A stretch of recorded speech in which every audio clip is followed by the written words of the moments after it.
Hi, Gemini. Welcome to your end of June 2025 General Tarot Update. It's Raina here. Just starting the reading over again. And so that's why the cards are laid out. The heart of the matter is the King of Swords. This is a card of really extreme emotional detachment. Actually, because I had just begun this and I picked this reverse, so I was holding it upright. Let me start with this card. And I'm just showing the upright position, but it's actually better reversed, so it's good that I picked it reversed.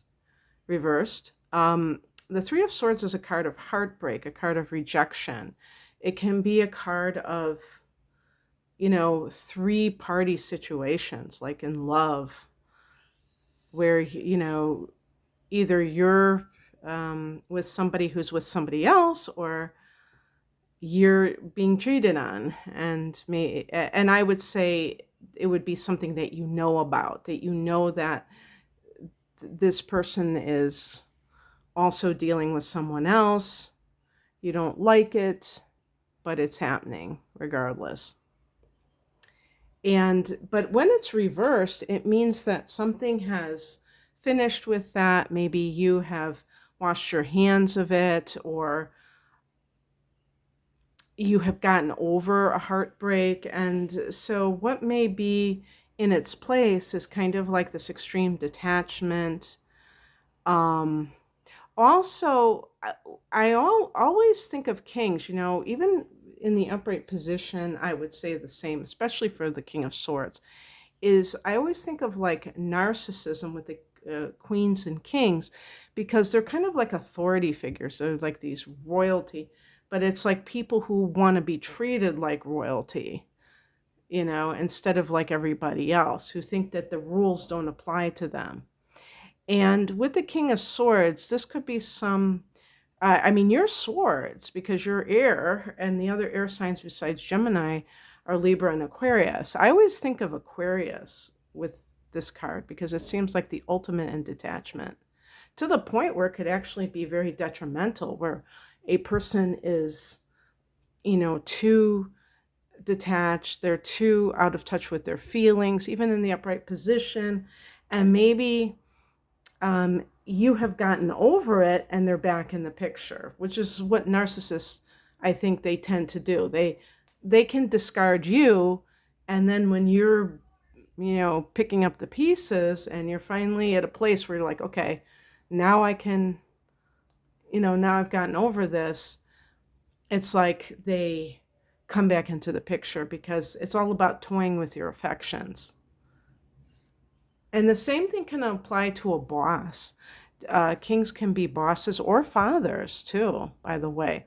So if you've experienced any kind of behavior similar to what I'm saying that is connected to those types of people, then that could be going on as well. Because it's like, to me also, with this card, it can be like the withholding of affection, or what we would call approval, because the person they're manipulating. They're trying to elicit a certain response from you by, like a boss who doesn't praise you, because they're trying to get you to try even harder, even though you're doing the best that you can. The higher message is the Hermit, which is about solitude. And maybe for some people, for some Geminis, you've been a little bit too social, and you haven't really been processing the things that have happened to you. If this is something that has been going on for a while, and you're kind of coming to the end of, or you think you've healed from something, but you really haven't understood why this happened and how. And I would say too that, if you haven't really understood why something happened, sometimes it's because you are a big part of it. Like you, for instance, with the King of Swords, if you are kind of bemoaning this person who is so emotionally disconnected, and you're like, why do I always attract this type of people? And then you really are honest with yourself. You're like, I have this within myself. I'm kind of like afraid of intimacy. I don't want to get too close to people because then I lose my freedom, or I have this obligation. It's like, so I'd rather just kind of skim the surface and have fun with that person and not really get too caught up in it. And by the way, the Hermit too could be the sign of Virgo, and it also could be that maybe if you have found yourself being attracted to somebody else, it's like, whoa, slow down. Do you really want to jump into a new relationship or a new involvement with somebody? Don't you want to spend time by yourself?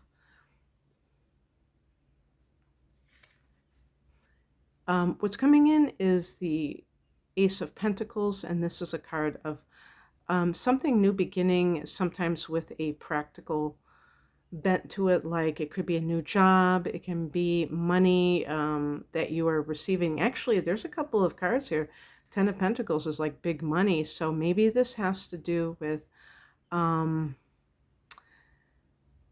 some kind of inheritance. I'm trying to think if there's anything astrologically that supports that. And this may be, yeah, I mean, maybe some of you had that full moon earlier this month in the 8th house. Even though it's the opposite sign, it might be, I don't know if that really would be true, but maybe in some cases. But it's some kind of, it could be a financial windfall of some sort. And I would say, like, especially a new job or the beginning of some dealings with somebody who is an earth sign. So Taurus, Virgo, or Capricorn. The outcome card I got is the 7 of Cups. You may be feeling indecisive about something that you're choosing, and you could be, I would say that if this is the dating scene, it's almost like getting sprung from maybe, or feeling emotionally set to go back into that kind of dating, and yet there's a lot to choose from. You're a very popular person, but is your judgment sound? Are you choosing based on what's really good for you, or what feels that has a bright shiny surface? So usually that's being attracted to somebody physically. And if you are looking for work, I mean, the Ace of Pentacles can be that you have that you are searching for a new job, or that you have received one, but you may be like saying, is this really what it's cracked up to be? Is this job, is it just advertised as something that it really isn't? So we look at the clarification card, we get the 10 of Pentacles. It could be the real deal. It could be something you can build a life on. This is a card of family money, in some cases inheritance, generational wealth. So enough money maybe to be able to give your children money in an inheritance.